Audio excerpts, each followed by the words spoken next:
Crystal blades, golden tongues, alien skulls, secret chambers. Egypt's not done shocking us. What did they uncover this time?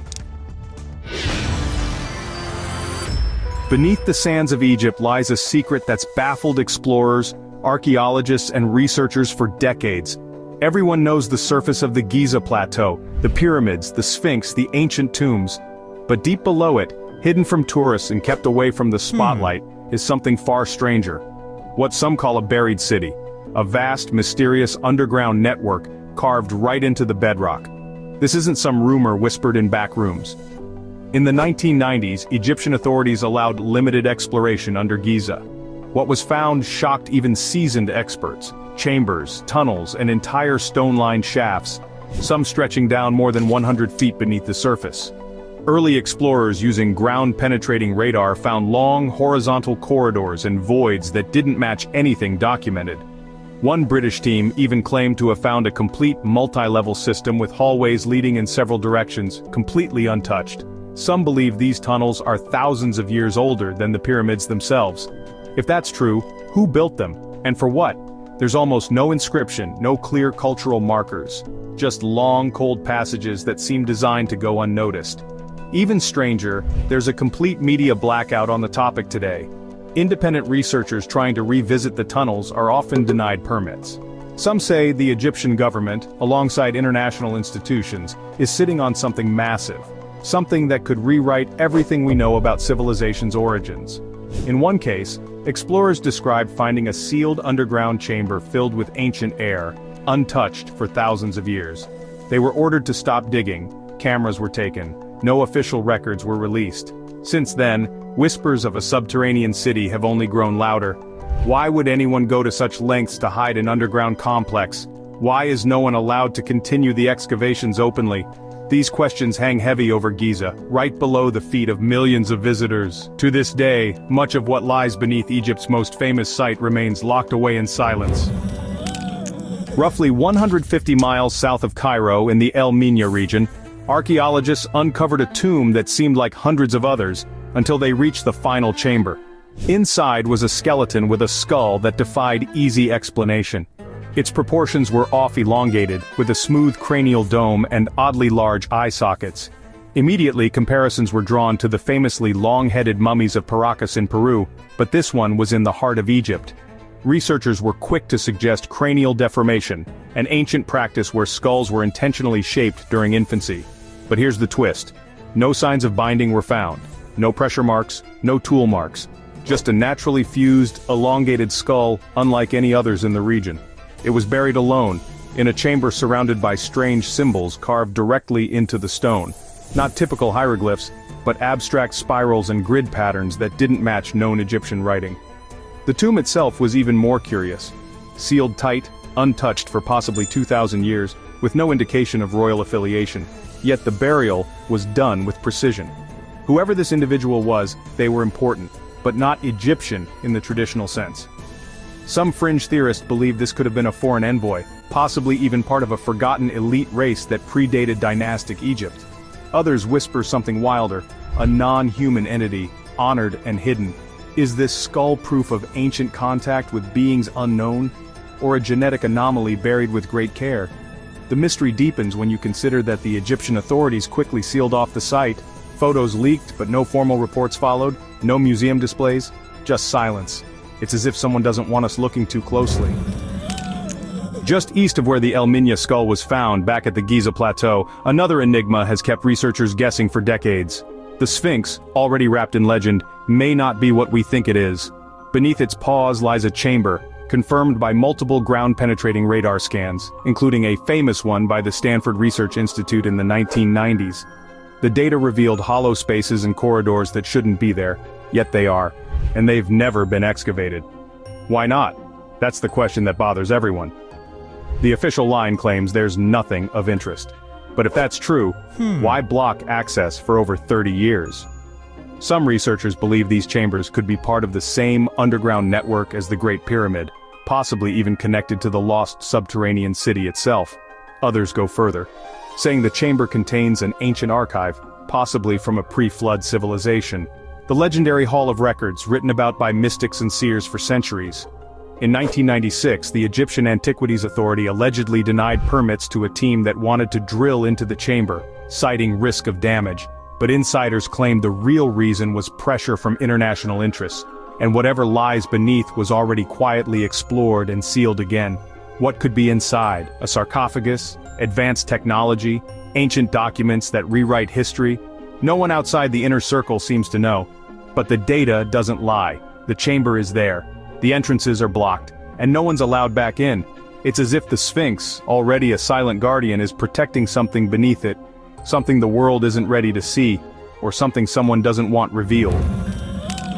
Scattered throughout Egypt's oldest temples, particularly in Abydos and Dendera, are carvings of a strange symbol that's still stirring debate: the jet pillar.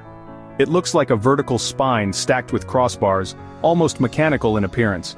In fact, some people say it resembles a piece of equipment more than a symbol, something you'd expect to find in a machine, not on an ancient temple wall.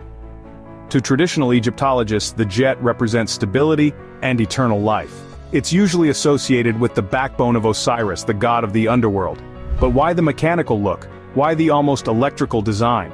Some carvings show it being held upright by priests or even activated in rituals with rays coming out of it. One relief in the Temple of Hathor shows a jet standing between two mysterious devices, long tubes with lotus-like ends and serpentine lines. It doesn't look spiritual. It looks like a blueprint. Fringe researchers suggest the jet was more than symbolic. Some believe it may have been a real device, possibly even part of an energy transmission system. There are even theories, controversial yes, that say the jet was some sort of ancient power column, used in religious rituals involving sound or resonance. After all, many temples where the jet appears have unusual acoustic properties. What makes it even stranger is how widespread it is across Egypt, carved and painted in high relief on walls, sarcophagi and ceremonial artifacts. Was it just art? Or was it a forgotten science, expressed in the only language the ancients had? Even the name jet, which scholars link to eternity, feels like a clue. Something that was meant to last forever. Something embedded into the stone itself, waiting for someone to decode it. In early 2021, archaeologists exploring the necropolis of Taposiris Magna, just west of Alexandria, opened a sealed burial and found something that immediately sparked headlines: a mummy with a solid gold tongue placed carefully in its mouth.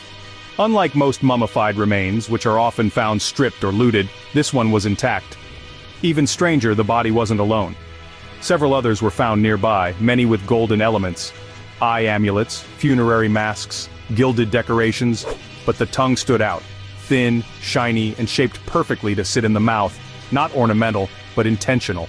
Why give a mummy a golden tongue? Some scholars believe it was meant to help the dead speak in the afterlife, to communicate with Osiris during judgment. That's what the texts suggest. But others aren't convinced. After all, golden tongues aren't a common tradition in Egyptian burials. In fact, only a few cases have ever been found. So who were these people, and why were they buried with tools no one else had? More speculative researchers think it points to a secretive priesthood or elite cult, one that knew things not recorded in official history. Could these have been oracles? Individuals meant to speak divine words from another world? The craftsmanship of the tongue itself supports the idea. It's thin, yet durable. Refined. Created with extreme care. Authorities released a handful of photos, then went silent. No full excavation report, no exhibit. Just a few snapshots of a gold tongue and a tightly wrapped body staring into the unknown. One thing is certain. Whoever this person was, they were meant to be heard. Not in this world maybe, but somewhere. Saqqara has always been one of Egypt's most active burial sites. But in 2020, during an excavation just south of the Step Pyramid, archaeologists uncovered a set of coffins that caused more questions than answers. Among the dozens of mummies found in sealed shafts were a few that stood out. Long, slender limbs, elongated skulls, and faces preserved with strange, expressionless masks. Now these mummies weren't labeled as royalty or priests. No names were carved into their coffins, yet the burials were pristine, untouched for over 2,500 years, with fine linen wrappings and polished wooden sarcophagi. When researchers took initial scans of the bodies, some features looked off. The skulls were unusually large at the top, narrowing at the chin, creating a kind of teardrop shape that didn't match typical human anatomy. In X-rays, even the bone density and structure seemed unusual. To be clear, no official source is calling them alien. but the visual similarities are hard to ignore. They don't resemble any known group from ancient Egypt. Some scientists suggested disease or deformity. Others proposed intentional skull shaping. Yet, the usual indicators of binding or cultural body modification weren't present. So who were they? One theory is that they were foreign diplomats or members of a secretive sect that practiced unknown rituals. Another posits that they weren't entirely human, perhaps a genetically distinct population or something older than dynastic Egypt itself.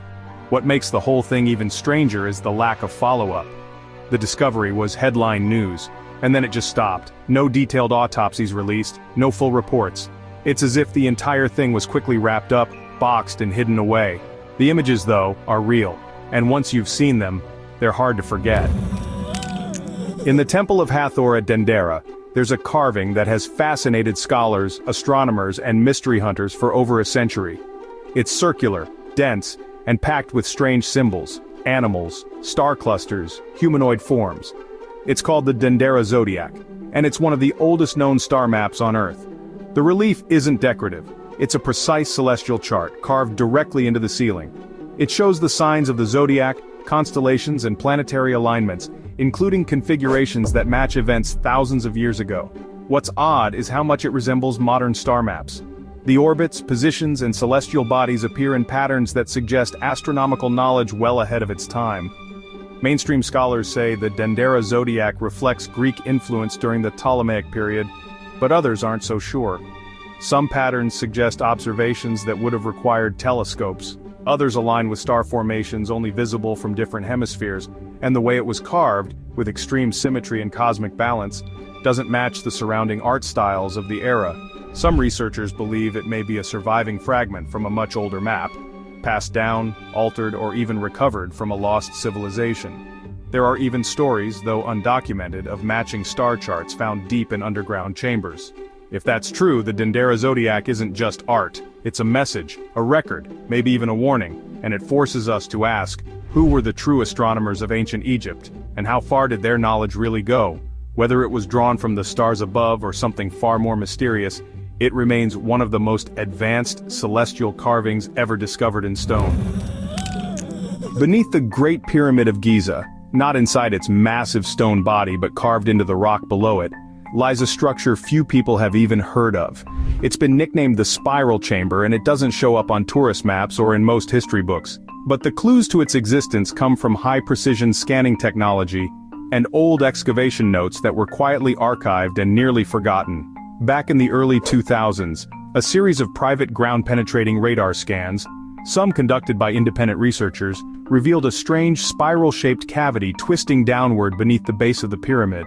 Unlike the straight, functional tunnels typical of Egyptian architecture, this cavity seemed to curve and coil, almost like a helix, deeper into the limestone bedrock. The depth, unknown. The purpose, completely unrecorded. Official Egyptology rarely mentions this. Some say it's just a natural fissure. Others claim it's part of an unfinished tomb. But the shape doesn't fit. It's not just winding. It appears methodical, as if deliberately carved in a spiral. The idea that someone thousands of years ago created this hidden coil beneath the most famous structure on Earth is chilling. So what was it for? One theory suggests a ritual chamber used for initiations tied to the ancient solar cults. Another claims it's part of an energy system, a sort of pressure coil designed to harness Earth's natural frequencies. And yes, the more fringe interpretations suggest something even more dramatic, that this spiral was a kind of vessel chamber, or even a storage space for knowledge meant to be buried and found much later. Whatever the purpose, the chamber remains sealed off. No modern team has been allowed to dig into it. Some believe it was briefly accessed in the late 1990s, but nothing official was ever released. No photos, no reports, just quiet denial. Until someone is allowed to go deeper, the spiral chamber will remain just out of reach, winding silently in the dark beneath a pyramid that still refuses to give up all its secrets. Few areas on Earth are as studied as the Giza Plateau, and yet it still finds ways to surprise even the most seasoned archaeologists. Just a few dozen feet from the Sphinx, buried in a sealed stone cache near the bedrock, researchers discovered something that shouldn't have been there. A set of weapons, knives and blades, not made from metal but from something far more mysterious. Quartz crystal. The objects were sharp, perfectly symmetrical, and partially translucent. The craftsmanship was exceptional. Smooth edges, balanced weight, even ornamental carvings etched directly into the crystal. But no known Egyptian dynasty ever mass-produced weaponry from quartz. It's a material that's fragile when mishandled and requires sophisticated tools to shape accurately. So why were they buried near the Sphinx? And who made them? Some archaeologists say they were ceremonial, never meant for battle, but instead used in high-level rituals. That would make sense, given the proximity to one of Egypt's most sacred structures. Yet others have pointed out the lack of symbolic markings or inscriptions. No cartouches, no royal names, just geometry, clean, cold, and precise. Even more bizarre, some of the blades showed no signs of erosion, despite being thousands of years old and entombed near limestone-rich ground. This suggests they were sealed in a way to prevent any environmental decay. Someone wanted these objects to survive undisturbed. Theories range from lost technologies to a priesthood that mastered a forgotten art of crystal shaping. More speculative voices even claim these could have been tools from a non-human culture, brought and buried to preserve knowledge, or hide it. Egyptian authorities released only a few official photos. Since then, the weapons have vanished into museum archives with no current public display. What we're left with is the knowledge that, beneath the sand beside the Sphinx, someone once buried weapons too advanced, too pristine, and too out of place to ignore. Just behind the Great Pyramid, nestled between two stone walls, and easy to overlook, is a small fenced-off hole in the ground. It doesn't look like much, but what lies beneath is one of Giza's most baffling and underexplored features. It's called the Osiris Shaft, and it descends nearly 100 feet straight down through bedrock into a multi-level underground complex, completely filled with water. 3 chambers, 1 vertical shaft, no inscriptions, no decorations, just rough walls, open space, and sarcophagi too large to move without major effort. The lowest level, submerged year-round, contains a massive granite sarcophagus, too wide for the tunnel above it. So the big question is, how did it get there? Mainstream scholars say it's a symbolic tomb dedicated to Osiris, the god of the underworld. But if it was only symbolic, why go through the trouble of carving such a deep and dangerous shaft? Why bury it beneath layers of bedrock in total secrecy? There are no public pathways, no light, no signs. It wasn't meant to be found easily. Some researchers have proposed that the Osiris shaft was part of an initiation chamber for priests or royalty, a kind of spiritual descent into the underworld. Others take the theory further. They believe it was a gateway, not in the science fiction sense of teleportation, but as a physical structure meant to harness Earth's energy and align with the stars, a cosmic connector between this world and something far beyond. When Zahi Hawass first entered the shaft, it was flooded and pitch black. Divers went in with cameras, and what they found only raised more questions. Why the massive sarcophagus? Why the silence surrounding the discovery? And what lies beneath the water that no one is talking about? It's one of the deepest man-made structures at Giza, and one of the least understood. A tomb, a temple, or a forgotten doorway to something we've yet to comprehend. The answers might still be buried under the water, waiting. In the ancient city of Avaris, once the bustling capital of the Hyksos dynasty in northern Egypt, archaeologists uncovered something truly strange during a careful excavation of a palace complex. While mapping out the royal courtyard, the team came across several pits arranged in a deliberate pattern. Inside, human hands, right hands, buried on their own, with no accompanying bodies, jewelry, or objects. This wasn't a battlefield site, it wasn't a crime scene. Everything about the placement seemed intentional, even ceremonial. The hands had been neatly placed, not dumped. And the fact that they were all right hands was especially notable. Ancient Egyptian records speak of a military tradition where enemy combatants or warriors would surrender a right hand as a way to claim rewards or prove a victory. The findings at Avaris could very well be the physical evidence of this practice, possibly the first real example ever discovered. But the mystery deepens when you look closer at the remains. Some of the hands were exceptionally large, with bone structures that didn't fit the typical size range of the local population. Were they just warriors with above-average builds, outsiders, or something more symbolic? It's important to note that these hands weren't displayed publicly or thrown into the desert. They were buried with care, right within the palace grounds, a place of power. Some researchers think this suggests a ritual or cultural rite, one with spiritual meaning tied to strength, bravery, or even protection. There's no clear answer yet. Since the discovery, the site has been preserved, and scholars continue to study the finds with cautious respect. While some theories lean toward practical explanations, Others believe the presence of such unusually large hands hints at a deeper layer of ancient belief, or perhaps a group of people history didn't fully record. Whatever the truth, the hands at Avaris open a new chapter in understanding how the ancient world marked triumph, conflict and power, in ways that still leave us quietly puzzled today. In 2020, archaeologists working on the west bank of Luxor made a headline-grabbing announcement. They had uncovered 30 previously unknown tombs, tucked away in a hillside not far from the Valley of the Kings. What made this find remarkable wasn't just the number. It was their condition. Many of them were completely untouched. Inside, the tombs held colorful coffins, carved statues, funerary masks, and walls covered in vibrant paintings, scenes that looked like they were finished yesterday. The colors hadn't faded, the inscriptions were clear, and in some tombs, even the burial goods were still in place. Some of the tombs belonged to high priests, others to scribes and workers, not kings or queens but people who kept Egypt running behind the scenes. Yet, the care put into their burials was astonishing. In one chamber, archaeologists found a perfectly intact sarcophagus surrounded by pottery, amulets, and tools.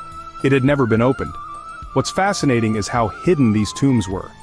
They weren't in plain sight, and they didn't follow the grand axis of royal burials. They were carved into the rock in a more private way, almost secretively. Some believe this was intentional, an attempt to shield them from tomb robbers. Others think it was tied to a local cult or forgotten group that followed its own burial customs. Among the finds were rare papyri, unusually shaped Shabti figures, and even a burial with a wooden mask unlike any seen before, almost tribal in design.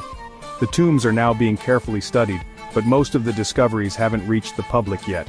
If these 30 were found in just one season, who knows how many more lie hidden in the cliffs of Luxor. It's a reminder that Egypt still has secrets. And sometimes it's not the pharaohs who surprise us, but the quiet lives of those who served them. When it comes to explaining how the massive stones of the Great Pyramid were moved into place, ramps are one of the most widely accepted theories. But the devil, as they say, is in the details. How exactly would such ramps have been designed? This question has puzzled engineers and archaeologists for decades, leading to a host of ideas ranging from straight ramps to spiraling and zigzagging ones. The simplest version of the theory suggests a straight ramp that extended from the base of the pyramid out into the surrounding desert. Workers could haul the massive limestone blocks, some weighing up to 15 tons, up the incline using sledges and ropes. Sand was likely wetted to reduce friction, as shown by experiments recreating ancient construction techniques. While straightforward, this approach would have required an enormous ramp, stretching up to a mile long, to maintain a manageable slope of around 5 degrees. This design would have used more material than the pyramid itself, and presented logistical headaches in terms of construction and dismantling. Next, there's the zigzag ramp theory, which proposes ramps running up the pyramid's faces in a zigzag pattern. This design would have required less material and provided workers with better access to higher levels. However, critics argue that zigzag ramps could have blocked access to the already completed sections of the pyramid, making construction inefficient. Perhaps the most intriguing variation is the spiral ramp theory, which envisions a ramp coiling around the pyramid as it rose. This design would have allowed for a more compact footprint, avoiding the need for a massive straight ramp stretching into the distance. A spiral ramp could have been dismantled as the pyramid rose, leaving no trace. However, creating stable, consistent inclines on a spiraling ramp would have been a formidable challenge for ancient builders. Each of these theories comes with its own set of benefits and limitations, and the lack of definitive archaeological evidence keeps the debate alive. What we do know is that these ramps, in whatever form they took, were part of a system that relied on sheer human ingenuity and labor, proving that the ancient Egyptians were master planners and problem solvers.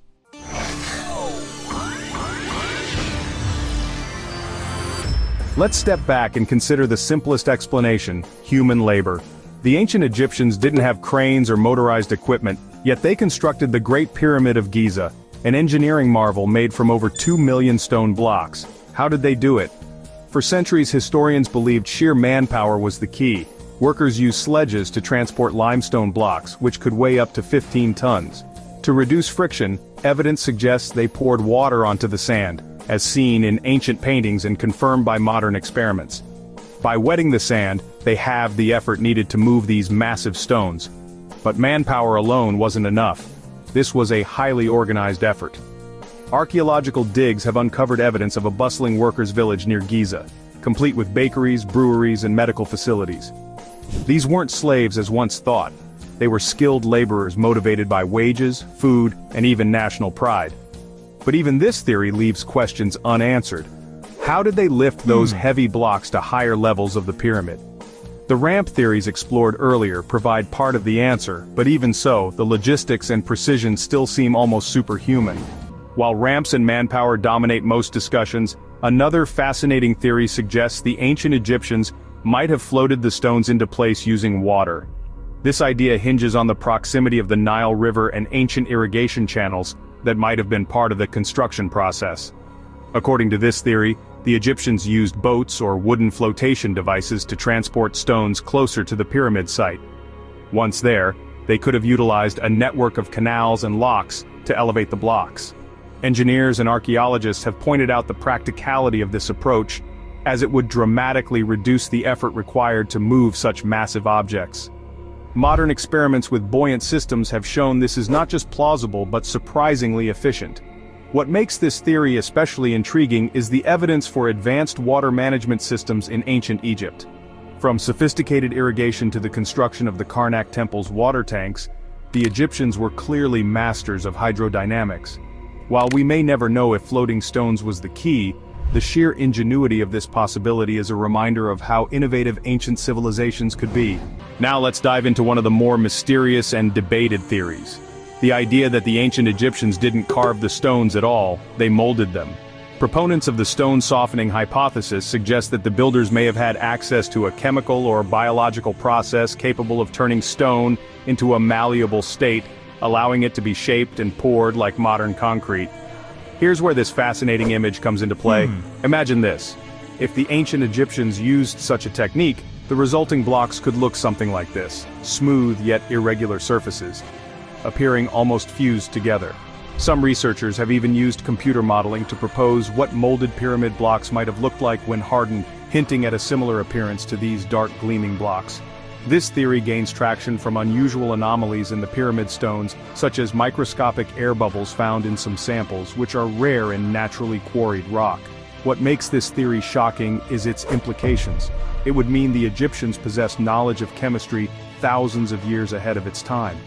While no direct evidence of such a process has been found, the visual and practical appeal of the hypothesis keeps it alive, sparking endless curiosity.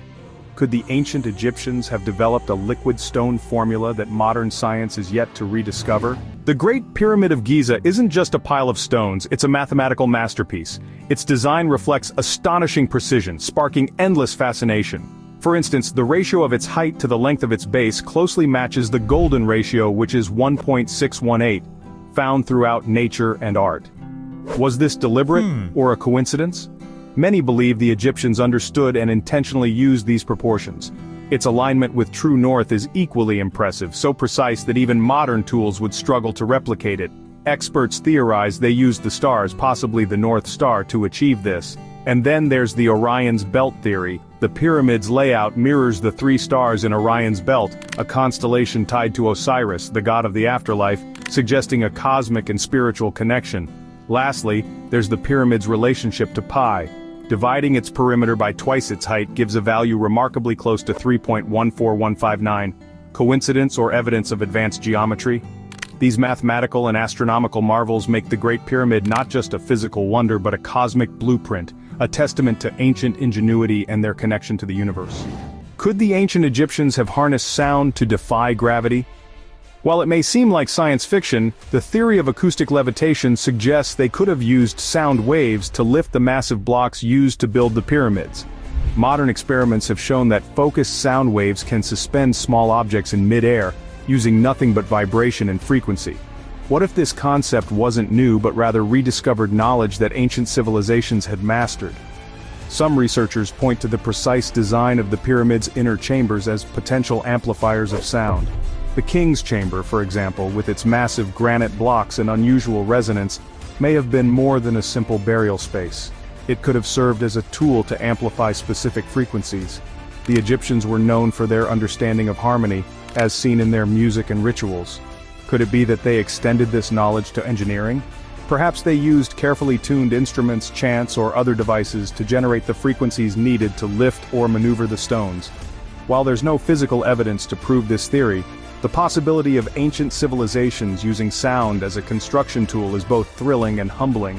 What else might they have known that we've lost over millennia? If sound waves feel like a stretch, imagine this.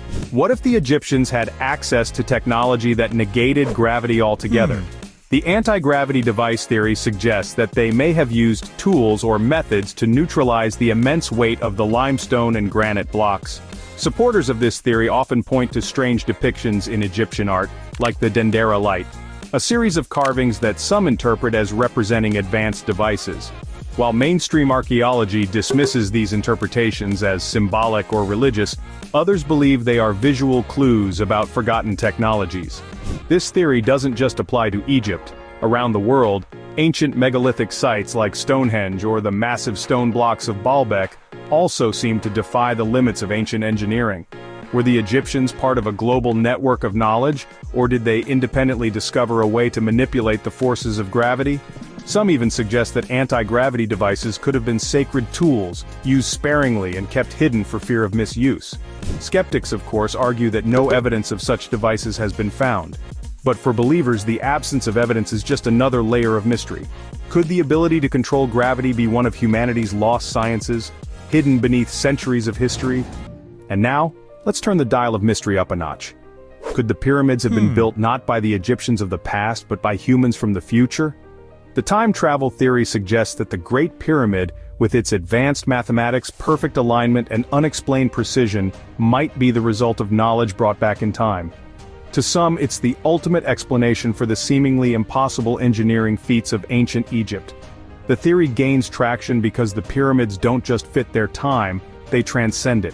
Their alignment with true north, their relationship to mathematical constants like pi and the golden ratio, and their astronomical links to Orion's belt all seem too advanced for a Bronze Age civilization. What if these weren't coincidences but deliberate choices made by people with access to advanced tools and knowledge?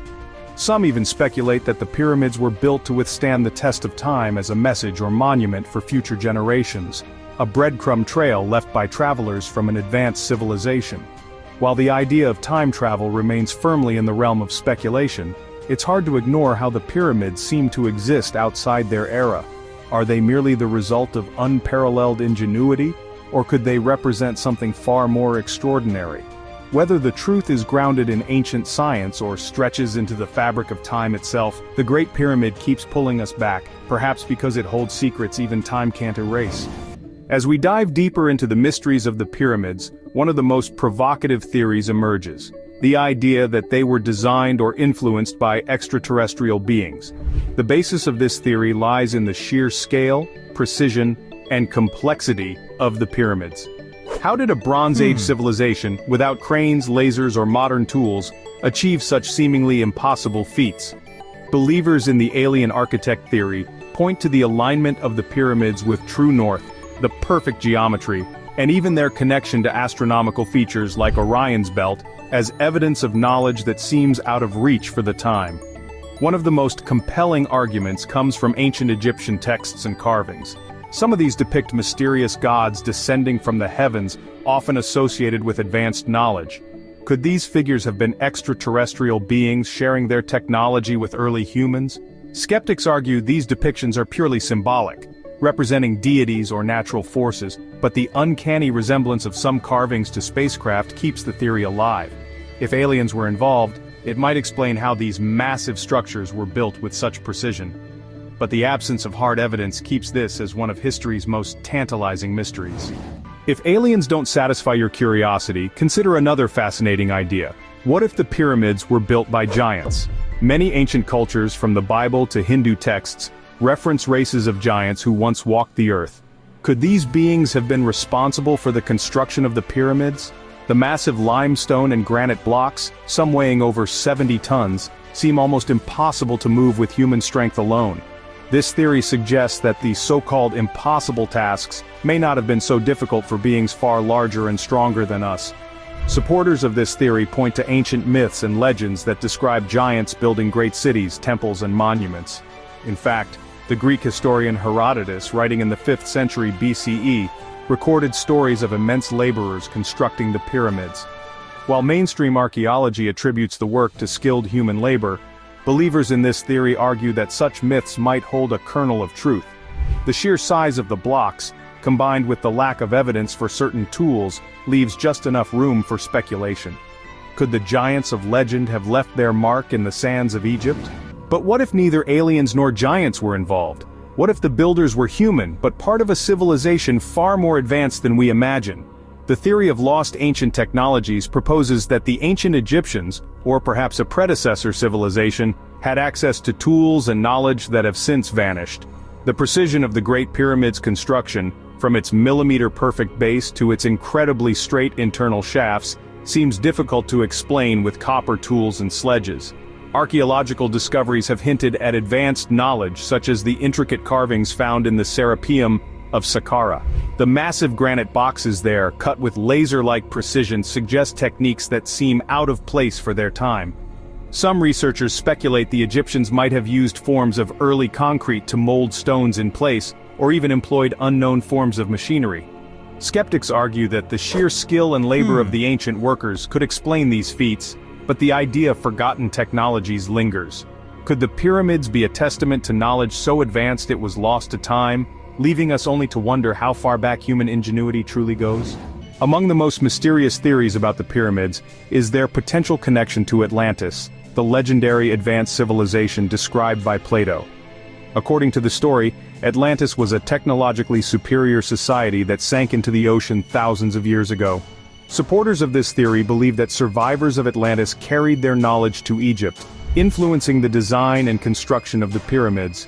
They argue that the technological and mathematical precision seen in the pyramids might have roots in a civilization more advanced than we imagine for its time. One of the strongest points supporting this theory is the timeline. Plato placed the fall of Atlantis around 9,000 years before his own time, roughly aligning with the end of the last ice age. This is the same period when some researchers suggest early humans might have made significant leaps in technology. Additionally, the connection between Atlantis and Egypt is bolstered by the similarities between the mythological descriptions of Atlantean architecture and the pyramid's monumental scale. While skeptics dismiss Atlantis as a philosophical allegory, believers see the pyramids as physical evidence of a lost chapter in human history, one where Egyptian civilization inherited the knowledge of a drowned empire. From Atlantis to secret societies, another theory takes a darker turn. Some believe the pyramids are deeply connected to the Illuminati, a shadowy global organization often associated with controlling humanity.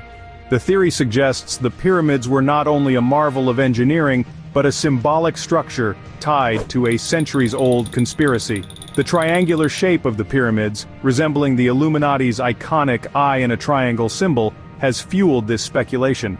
Proponents argue that the alignment of the pyramids, their astronomical connections, and their mysterious chambers all point to an intention far beyond mere tomb building. They see the pyramids as part of a larger, global network of power and knowledge.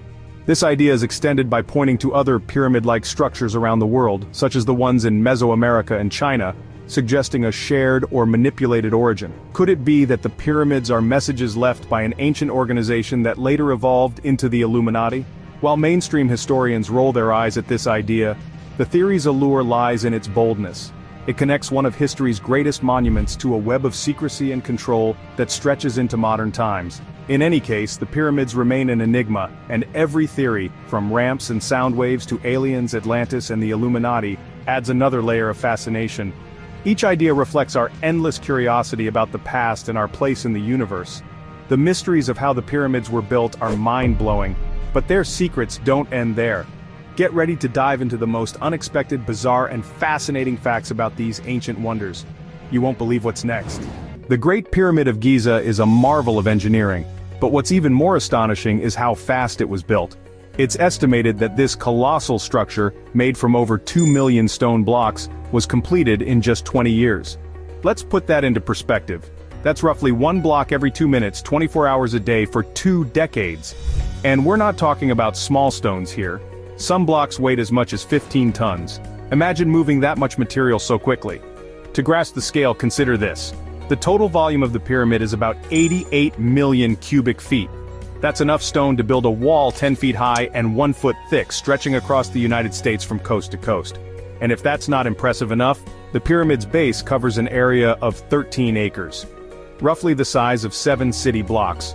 All of this was accomplished without modern machinery or tools, relying solely on human ingenuity, coordination, and sheer determination. For an incredible 3,800 years, the Great Pyramid of Giza held the record as the tallest man-made structure in the world. Standing at 481 feet tall, now it's 450 feet due to erosion and the missing capstone, it wasn't surpassed until the Lincoln Cathedral in England was completed in 1311. To put it in perspective, this ancient marvel was taller than a modern 40-story building. What's even more impressive is how it was constructed using nothing but simple tools and manpower. The pyramid's size and symmetry were achieved with such precision that it continues to amaze architects and engineers today. For nearly 4 millennia, it stood as a towering symbol of human ingenuity, dominating the skyline of its time. While the Great Pyramid's height is astonishing, the story of its stones is equally fascinating. The limestone blocks that make up much of the structure are filled with fossils and date back over 2 billion years to an ancient seabed. These stones, quarried locally, are some of the oldest materials ever used in construction. The granite blocks in the King's Chamber, however, were sourced from Aswan, 500 miles away. Transporting these massive stones, some weighing over 70 tons, remains a logistical mystery. What's striking is how these ancient materials still hold their strength after millennia, silently bearing witness to Earth's deep history. If you think the height and materials are impressive, wait until you hear about the precision. The Great Pyramid's base is nearly a perfect square, with less than an 8-inch variation across its 756-foot sides. Even modern buildings struggle to achieve this level of accuracy without advanced equipment. What's more, the pyramid is aligned almost perfectly to true north, with an error of just 0.05 degrees. Such precision was likely achieved using the stars, demonstrating the ancient Egyptians' advanced knowledge of astronomy and geometry. This attention to detail is why the Great Pyramid remains one of the most extraordinary feats of engineering ever accomplished. One of the most fascinating facts about the Great Pyramid is its precise geographic location. The latitude of the Great Pyramid's summit is 29.9792 degrees north. Intriguingly, this number matches the speed of light in a vacuum, 299,792,458 meters per second. While this could be a coincidence, it's a striking one that has sparked debates about the extent of ancient Egyptian knowledge. Did they possess a deeper understanding of mathematics, astronomy, or physics than we give them credit for? What makes this even more fascinating is their exceptional surveying and engineering skills. The pyramid's placement wasn't arbitrary, it's perfectly aligned to true north, with an error of less than 0.05 degrees, as I mentioned. The possibility that ancient builders might have encoded such knowledge into their structures remains an enduring and captivating mystery. After years of research, historians and scientists have recreated what everyday life in ancient Egypt might have looked like. These images tell the story. The first shows life along the Nile, where farmers harvest crops, fishermen cast nets, and traders exchange goods. In the background, towering pyramids and temples remind us of Egypt's grandeur. The second image reveals a quieter scene. Villagers tend crops and fish by the river, with simple mud brick houses and a solitary pyramid in the distance. It's a glimpse into the lives of ordinary people who sustained this great civilization. The third focuses on workers at the foot of the Great Pyramid, standing in formation.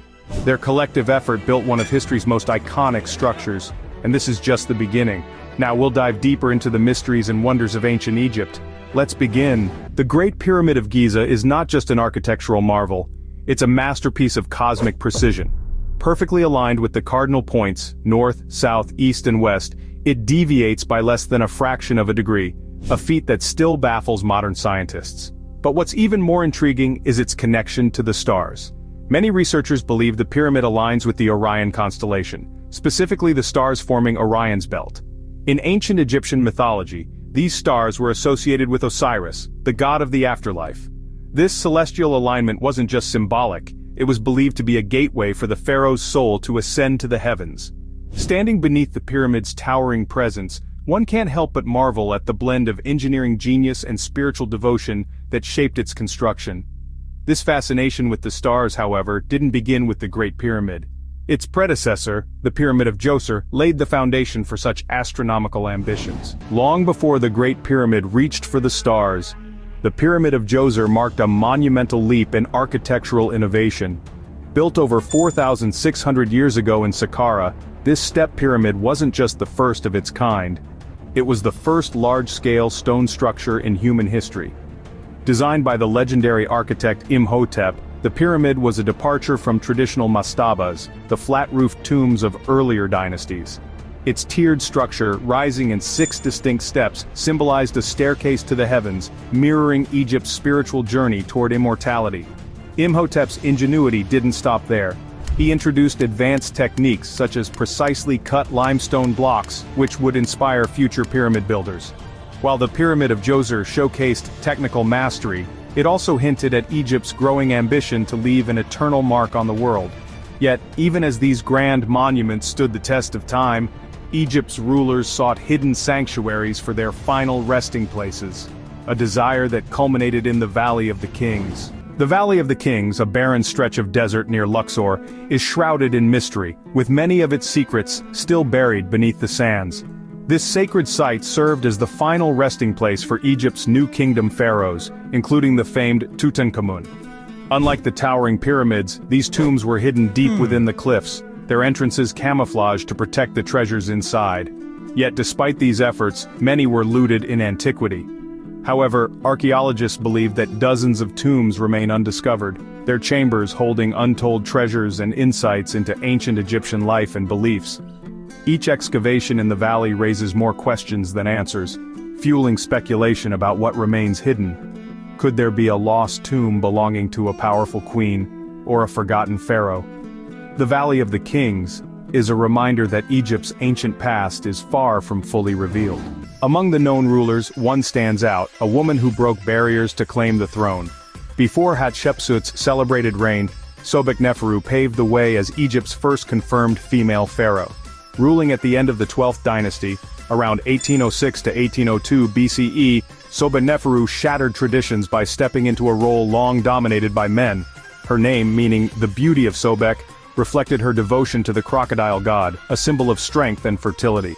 Sobekneferu cleverly blended male and female iconography in her representations, appearing in royal regalia traditionally reserved for kings, but without completely abandoning her femininity. Though her reign was relatively short, she left an indelible mark on Egypt's history, commissioning impressive architectural works, including additions to the labyrinth at Hawara, and temples dedicated to Sobek. Unlike many pharaohs, her tomb remains undiscovered, adding to the mystery of her life and legacy. Sobekneferu's groundbreaking reign opened the door for future female leaders, proving that power transcended gender.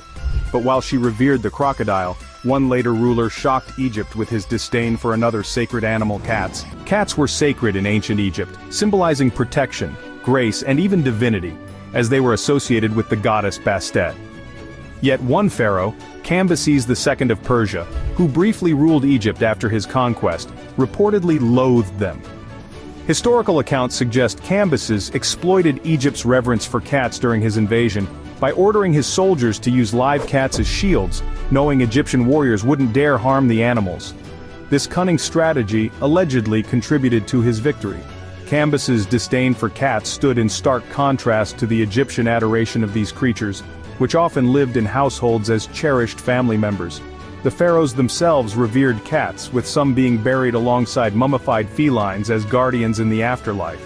Cambyses' oddity highlights the complex relationship between rulers and the symbols of their time. But if cats were protectors in life and death, another small creature carried an even deeper spiritual significance: the sacred scarab beetle. The scarab beetle, a humble insect, held immense symbolic weight in ancient Egypt. Representing the sun's daily rebirth, scarabs were linked to Khepri, the god of creation and renewal, who was said to roll the sun across the sky much like the beetle rolls its dung. These amulets were among the most popular in ancient Egypt, placed in tombs, worn as jewelry, and even used as official seals. Scarabs were not just symbols of life, but also protection, as they were believed to ward off evil and ensure safe passage to the afterlife. Intricately crafted scarab artifacts often bore inscriptions, prayers, or royal names, serving both decorative and spiritual purposes. Their enduring popularity highlights the Egyptians' deep connection to nature and their ability to find divine meaning in even the smallest creatures. While scarabs symbolized life cycles, the Nile itself became a vital measure of survival, monitored closely by a remarkable tool known as the Nilometer. In ancient Egypt, survival depended on the Nile. Every year, its flooding would deposit nutrient-rich silt along the riverbanks, ensuring abundant crops. But too much or too little water could spell disaster. To predict the river's behavior, Egyptians relied on a remarkable tool, the Nilometer. This ingenious device, essentially a stone staircase or a column marked with measurements, allowed priests and officials to gauge the height of the floodwaters. If the Nile rose too high, they prepared for destruction. If it was too low, famine loomed. The Nilometer wasn't just practical, it was sacred. Priests associated its readings with divine blessings or warnings, believing that the gods controlled the river's flow. These measurements also influenced taxes, as higher floods meant more fertile land, and thus, greater wealth. The meticulous tracking of the Nile's behavior demonstrates Egypt's reliance on both science and spirituality. Just as the Nilometer monitored the lifeblood of Egypt, its rulers turned to another symbol of prestige, their floating palaces. The Nile wasn't just Egypt's lifeline, it was also its grand stage. Pharaohs and nobility traveled the river in elaborate boats that were nothing short of floating palaces. These vessels, crafted from cedar wood imported from Lebanon, were adorned with gold, precious stones, and intricately carved designs. Some even featured shaded pavilions, plush seating, and vibrant sails, blending luxury with functionality. These boats weren't merely for transport, they were symbols of power. Pharaohs used them for religious ceremonies, traveling to temples along the Nile, or to showcase their wealth during festivals.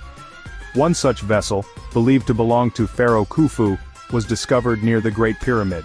Measuring over 140 feet in length, it reflects the craftsmanship and ambition of ancient Egyptian shipbuilders. The Nile wasn't just a river, it was a highway of culture and commerce. As these boats glided across its waters, they carried the stories of Egypt's artistry, an artistry that also gave us Egyptian blue. Egyptian blue, the world's first synthetic pigment, is a testament to the ingenuity of ancient Egyptian artisans. Known as the color of eternity, this vivid hue was created by heating a mixture of silica, copper, lime, and natron at high temperatures. The result was a vibrant blue that adorned everything from statues to wall paintings. It wasn't just a decorative element. Egyptian blue held deep symbolic meaning, representing the heavens and the Nile. What's even more fascinating is its durability. Fragments of Egyptian blue have survived for millennia, still radiating their original brilliance. Recent studies have revealed another secret. This pigment emits near-infrared light when exposed to certain wavelengths, leading to its modern use in nanotechnology and security systems. The legacy of Egyptian blue highlights the Egyptians' ability to innovate, blending art with science. As we marvel at their mastery of materials, we turn to another area of their brilliance, their advanced understanding of medicine, beginning with dentistry. Dental care in ancient Egypt was both fascinating and practical. Despite their advanced civilization, Egyptians faced significant dental issues due to their diet. Bread, a staple food, often contained sand and grit from grinding stones which severely wore down teeth, causing pain and infections. Dentists, known as doctors of the tooth, treated such problems with surprising ingenuity. Remedies included filling cavities with honey and resin, using herbs to soothe pain, and even performing extractions. Evidence of prosthetic teeth has been found in mummies, showcasing their attempts at restoring oral function. The Ebers Papyrus, one of the oldest medical texts, contains detailed descriptions of treatments for dental ailments, highlighting their deep understanding of medicine. However, dental health was just one aspect of their medical practices. The Egyptians' resourcefulness extended to using everyday items in healing, such as bread, which they transformed from food into a medicinal remedy. To the ancient Egyptians, bread wasn't just a source of sustenance, it was also a tool for healing. Recognizing its absorbent and adhesive properties, they used moldy bread to treat wounds. Modern science has since confirmed that this practice had merit, as certain molds produce penicillin-like substances that help combat infections. Bread was also used in poultices mixed with honey and herbs, applied to cuts and sores to prevent infection and promote healing. Its versatility made it a staple in both the kitchen and the medical toolkit. Egyptians believed that bread, infused with sacred prayers, held divine healing properties. This blend of practicality and spirituality reflected their approach to medicine, combining empirical observation with deep religious beliefs. While bread was a household remedy, Egyptians had another staple beverage that played a pivotal role in their health and healing practices: beer. Beer was more than just a popular drink in ancient Egypt. It was a cornerstone of their medicinal practices. Brewed from barley and emmer wheat, beer was rich in nutrients and often safer to drink than water, which could be contaminated. Egyptians incorporated beer into over 100 medical recipes, using it as a base for medicines to treat everything from digestive issues to fevers. It was often mixed with herbs and spices to enhance its healing properties. Beer also had spiritual significance, as it was believed to be a gift from the goddess Hathor, offering both physical and emotional comfort.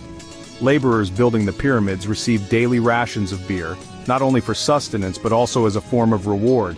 This dual-purpose beverage, bridging health and culture, showcased the Egyptians' ability to extract utility from the simplest resources. From beer to bread, their innovation knew no bounds, as we see in their remarkable development of the first known prosthetics. Ancient Egypt's ingenuity extended far beyond monumental architecture and intricate art. It even reached the realm of prosthetics. Among the earliest known examples of artificial body parts is a wooden prosthetic toe, discovered on the foot of a mummified noblewoman from over 3,000 years ago. This remarkable artifact wasn't just cosmetic, it was fully functional, designed to help its wearer walk naturally. Crafted with meticulous detail, it even included a flexible hinge for mobility, showcasing an impressive understanding of biomechanics for the time. The creation of such prosthetics highlights the Egyptians' advanced knowledge of anatomy and their commitment to improving lives, even in an era without modern tools. More than practical, this innovation also had spiritual significance, ensuring the body remained intact for the afterlife. In ancient Egypt, even physical enhancements were imbued with divine purpose. This emphasis on appearance and symbolism was particularly evident in the regalia of pharaohs, where every detail carried meaning, none more unique than the ceremonial fake tail. At first glance, the ornate attire of ancient Egyptian pharaohs may appear purely decorative, but every piece served to convey power, divinity, and authority. Among these unique elements was the ceremonial fake tail, often crafted from animal hide, which pharaohs wore during significant rituals and public events. This tail, designed to mimic that of a bull, symbolized strength, fertility, and the ruler's divine connection to the god Apis, the sacred bull of Egyptian mythology. Wearing this tail, the pharaoh embodied the protective and procreative power essential for maintaining Egypt's prosperity and cosmic order. It wasn't just a fashion statement, but a powerful declaration of their role as a bridge between mortals and the gods. This dedication to symbolic imagery underscores the Egyptians' mastery of visual communication. Yet, while most pharaohs adhered to tradition, one would boldly rewrite Egypt's religious and cultural framework, altering its course forever. Let's explore the extraordinary reign of the pharaoh who changed religion. In a land steeped in tradition and polytheism, one pharaoh dared to defy centuries of religious practice. Akhenaten, originally known as Amenhotep IV, radically altered Egypt's spiritual landscape during his 17-year reign in the 14th century BCE. He established a monotheistic worship centered on Aten, the sun disk, proclaiming it as the sole god. This bold move dismantled the traditional pantheon of Egyptian deities and shifted power away from the influential priests of Amun. Akhenaten even built a new capital city, Akhetaten, modern-day Amarna, dedicated to his revolutionary religion. While his reign was marked by artistic innovation and the introduction of more naturalistic depictions in art, his reforms were not universally embraced. After his death, his successors quickly dismantled his changes, restoring the old gods and erasing his name from records. Despite this, Akhenaten's radical ideas left a profound legacy, challenging the very core of Egyptian beliefs. His story of ambition and change starkly contrasts with that of a pharaoh whose reign spanned decades, earning him a place in history as Egypt's longest-serving ruler. If Akhenaten's reign was marked by upheaval, that of Pharaoh Pepi II was defined by stability and longevity. Ascending to the throne as a young boy during the 6th dynasty, Pepi II ruled for an astonishing 94 years, beginning in 2278 BCE. His reign, one of the longest in human history, witnessed remarkable continuity, though not without challenges. Pepi II faced increasing decentralization of power, as local governors grew more influential and less dependent on the central authority of the pharaoh. Despite these difficulties, he maintained Egypt's traditions, overseeing a period of relative peace and prosperity. Stories about Pepi II also hint at his eccentricity, such as one tale describing how he kept flies at bay by surrounding himself with honey-coated servants. However, his exceptionally long reign may have contributed to the eventual decline of the Old Kingdom as succession planning became uncertain toward the end of his life. In ancient Egypt, status and beauty were intertwined, and every detail of appearance reflected one's place in society. For the elite, even their nails were an opportunity to display wealth and refinement. Archaeological evidence suggests that artificial nails were crafted from gold and precious materials, symbolizing luxury and exclusivity. These extensions weren't just ornamental, they served as status symbols, differentiating the upper class from the laboring masses, whose hands showed the marks of hard work. Some mummies have been discovered with these elaborate adornments intact, a testament to their importance even in the afterlife. This obsession with beauty and symbolism permeated all aspects of life, from ornate jewelry to detailed makeup routines. Yet, beyond aesthetic enhancements, the ingenuity of ancient Egyptians also extended to practical innovations. Among their many contributions to civilization was the invention of one of the first security systems, the lock and key. Long before modern locks safeguarded valuables, the ancient Egyptians devised a wooden pin tumbler lock, a groundbreaking security innovation for its time. These locks consisted of a wooden bolt fitted with movable pins, which could only be released by inserting a specially shaped wooden key. Simple yet effective, this mechanism secured doors, chests, and storage rooms, demonstrating the Egyptians' advanced understanding of mechanical engineering. This early lock system not only protected possessions but also symbolized trust and authority, as keys often represented a person's responsibility over a space or treasure. The use of locks highlights the Egyptians' ability to create solutions that were both functional and symbolic. Just as they sought to secure their physical belongings, they also sought to secure their spiritual legacy. One fascinating example of this is the use of ushabtis, figurines that served as eternal servants, ensuring that no task would go undone in the afterlife. In the intricate tapestry of ancient Egyptian beliefs, the afterlife was not just a place of rest, but one of ongoing work. To ease the burdens of their spiritual journey, the Egyptians devised a clever solution: ushabtis. These small figurines, often made of faience, stone, or wood, were placed in tombs to serve as substitutes for the deceased in the afterlife's laborious tasks.